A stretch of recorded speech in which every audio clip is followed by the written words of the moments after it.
I notice a lot of spirals. Do those mean anything significant? Yeah, I mean, to different tribes, it's kind of a universal symbol, but to the Pueblos and to the Hopis, it's like a migration symbol, like a life symbol, you know.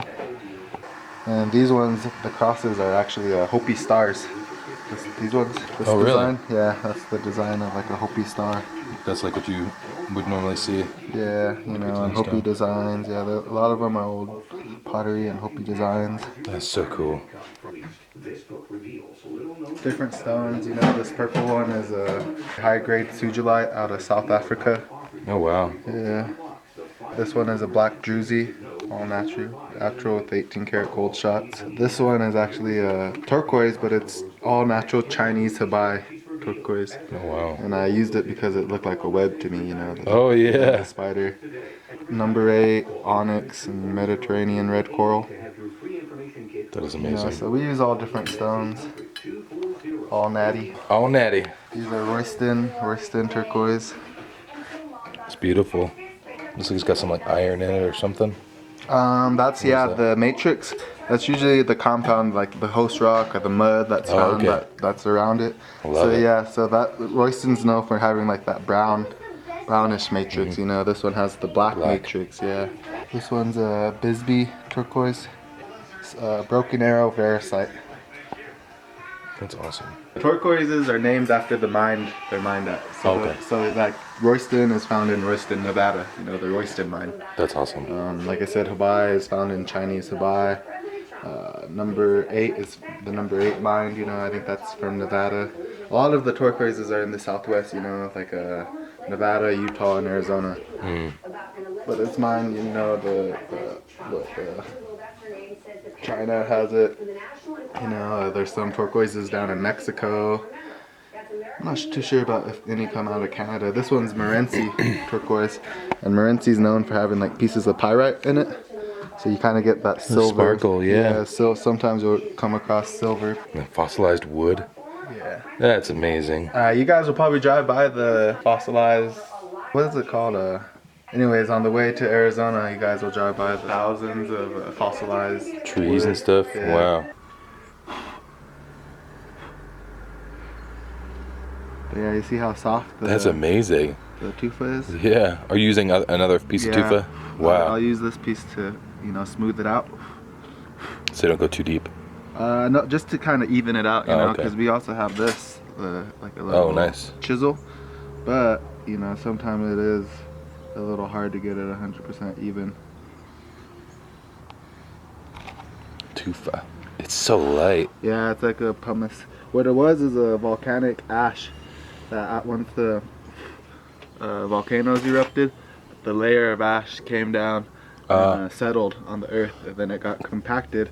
And so yeah, there's tufa pits like all, they say, along the Southwest. But we get ours off the Hopi Reservation. You guys will drive through Gallup. Apparently Gallup has a tufa pit too, but I don't think, from what I hear, their tufa is not as like fine. It's a little bit more hard. Oh, okay.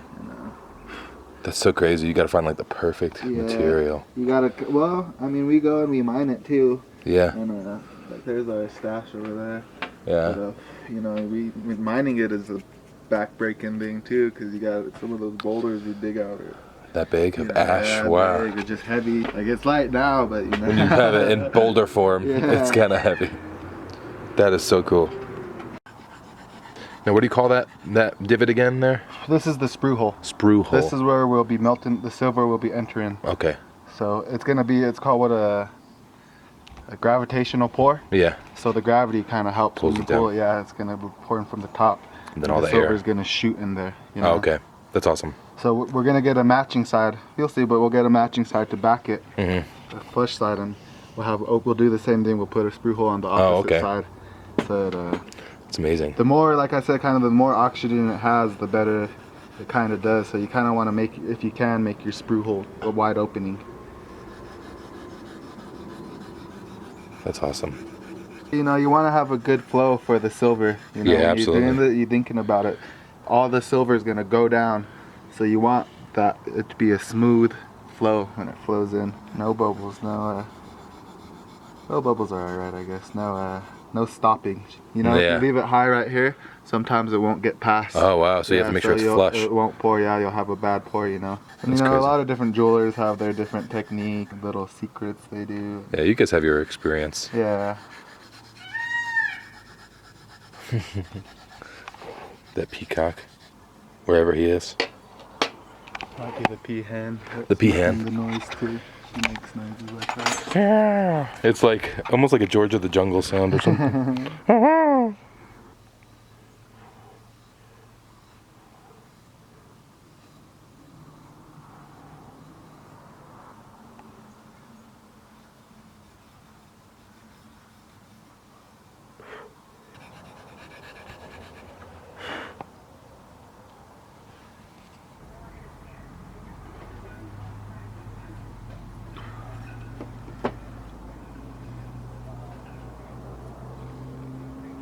So right now I'm just gonna do like a 4 directions design on this ring band that Cree prepped up, but it's also like represents in our Pueblo culture, it represents stars, but it's basically like a 4 directions symbol, or you can call it a 4 directions symbol. I like to call them Pueblo stars.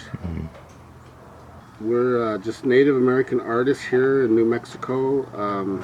My name is Steve LaRance, and you met my son Cree LaRance.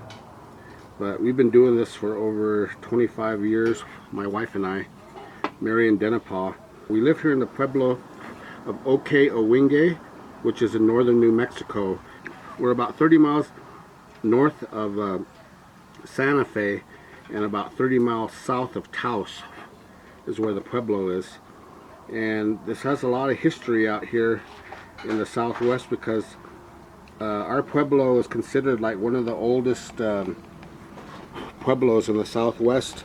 And when the Spanish came to the New Mexico in the 1500s, this is one of the first places that they settled. So it's considered like the first European capital in America. And eventually they moved their capital to Santa Fe.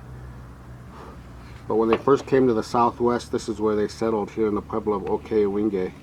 The tribe that lives here in Owinge is the Tewa Tribe, and it's a Pueblo tribe, as I mentioned. We live off the land by growing corn, beans, and squash, and we have a lot of Native American ceremonialism that happens here. You know, we try to stick to our traditional culture. So we do have a lot of ceremonies that we have at different times of the year. And a lot of these designs you see in some of the ceremonial objects that the dancers use when they dance. Myself, I'm Hopi. I'm Hopi Indian from Arizona, northern Arizona.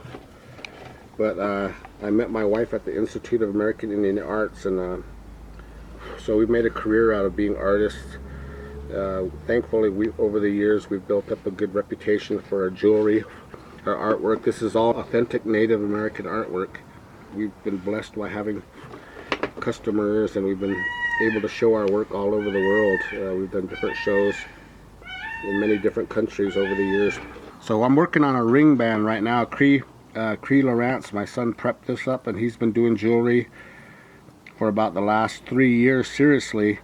But he's been doing jewelry ever since he was a little boy, and he's won awards at art shows, and recently got Emerging Artist Award from the Museum of Indian Arts and Culture, which is a very prestigious institution in Santa Fe. So I'm finishing up the mold now, and then we'll cast it. And then you've seen some of the jewelry that are the finished work, but this is how it all begins. And we do have a Facebook page, Denipah LaRance Fine Art. You can check out our work on our Facebook page, or else there's many galleries all over the United States and all over the world that carry our work. So you can do a Google search on my name, Steve LaRance, and you'll see some of our work come up on the internet, and some of the articles and stuff that have been written about us. Okay, so here's the design. It's pretty much all drawn out, about ready to pour. So we'll walk into the studio and we'll pour this piece. It has a mate. So these will go together, and then I'll clamp these together. Then the molten silver will be poured into the hand carved molds here. So So I need to prep it a little bit here. Nice. So right now I'm just kind of carbonating it a little bit to help with the flow of the silver. Sooting it. Sitting it up. Putting some soot on it. And then also helps us when we sign our pieces. Because I'll put these two pieces together like this, press them together, but I really won't like move them back and forth. I'll just kind of try to impress it on each other. And see, then I get a line right here that shows me where the silver is going to flow. So we'll kind of give ourselves some. So then I'll usually sign my name. I'll put my tribal designation, Hopi. And you got to write it backwards because when it casts out, it's like casting in a mirror, yeah. So Hopi's written that way. Then I'll write my Hopi name, which is Wikvaya. I sign all my pieces by my Native American name. And then I'll put my clan symbol there. I'm a member of the Hopi Sun Clan. So this is a Pueblo sun face. That's awesome. And that's going to be the inside of the band. Yeah, that'll be the inside of the band. Yeah, only the wearer will know that it's in there. That's so cool. So now we'll put them together again, clamp them up. It's about to get hot. So this is sterling silver here. We use what's called sterling shot because this has a chemical infused into it that helps the silver flow when it gets into its molten state. Yeah. It's the most expensive roasted garlic I've ever seen. Yeah. Now we're just gonna heat it up till it's in its molten state, and then we're gonna pour it into the mold. And hopefully we'll have a successful pour. They don't pour all the time. But we have a pretty good record. About 90% of our pieces pour. Every now and then we'll have a little flub up, you know, where it won't pour all the way. Yeah.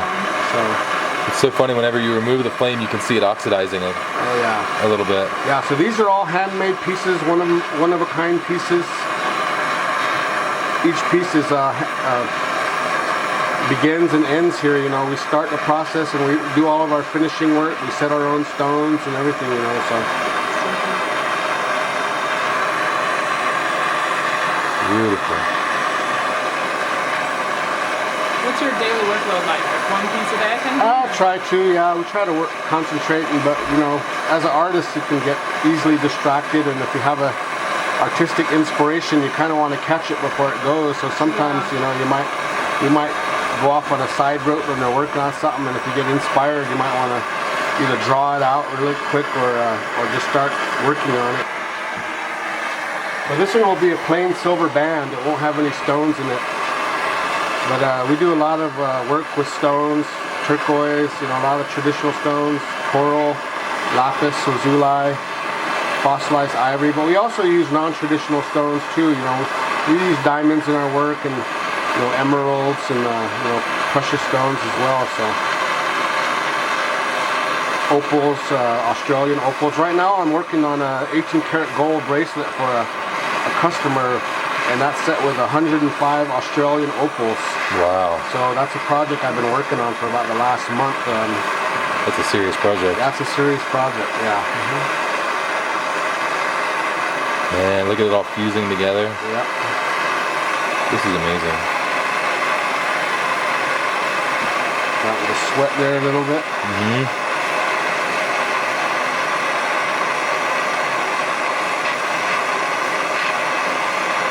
Starting to congeal a little bit together. It's like a web.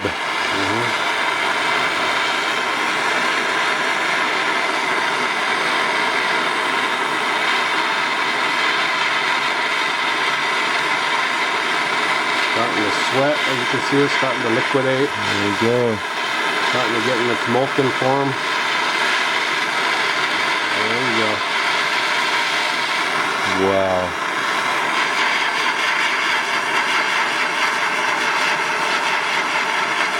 We're watching a lot of science videos where they like melt different metals. and stuff. Oh, really? Yeah. Now you're actually seeing it. Not firsthand. It's pretty amazing.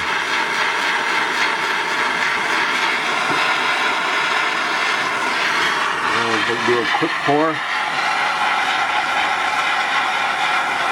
Keep it hot and warm, nice and hot and warm.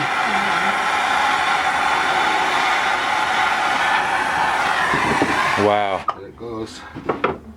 Flawless. So kind of one in there. You can see it's still orange and pretty hot there. Yeah, I saw that.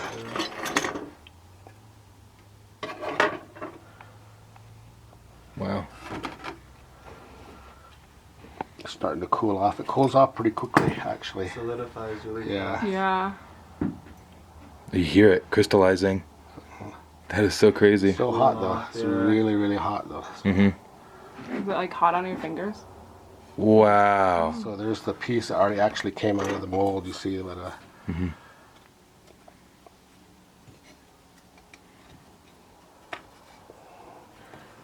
Man. So you can see the design there, and you see it broke the design too. Yeah. So you can see some of that white, the tufa stone inside the design. So I can't recast this because they'll be all messed up. But this, so that's why they're really one of a kind pieces. Kind of barely made it. The sun barely made it on the end there, but like. And then this is an acid, so we'll drop it in the acid. Whoa. That'll clean it up. That'll clean it up a little bit.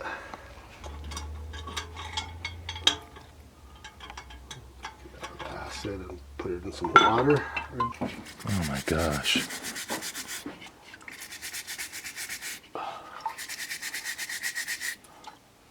That is beautiful. So then we'll just kind of like clean it up a little bit. We'll clean off all of these edges on the side there.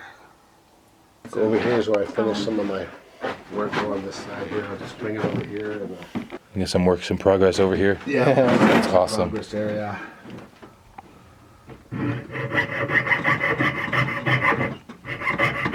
Called the jeweler saw here.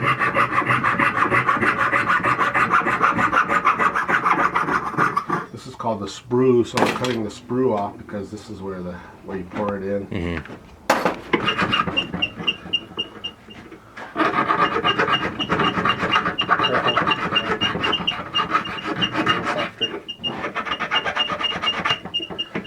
Then we'll kind of highlight the design on the top by filing it a little bit.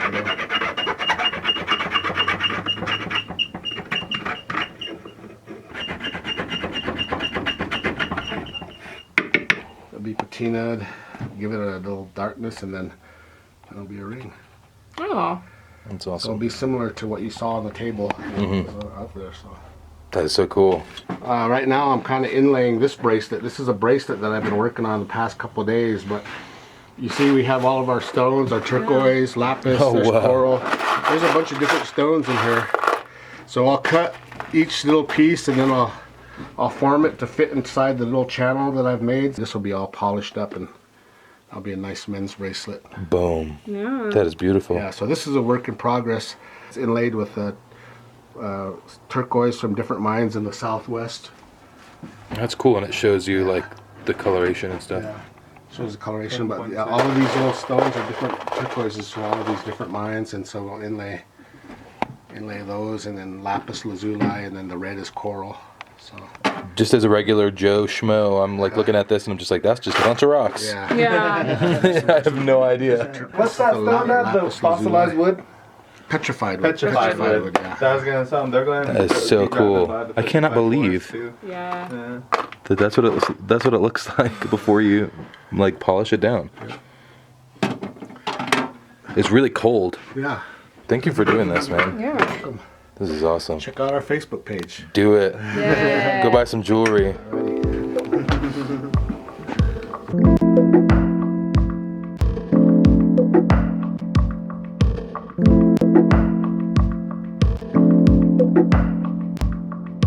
Alrighty.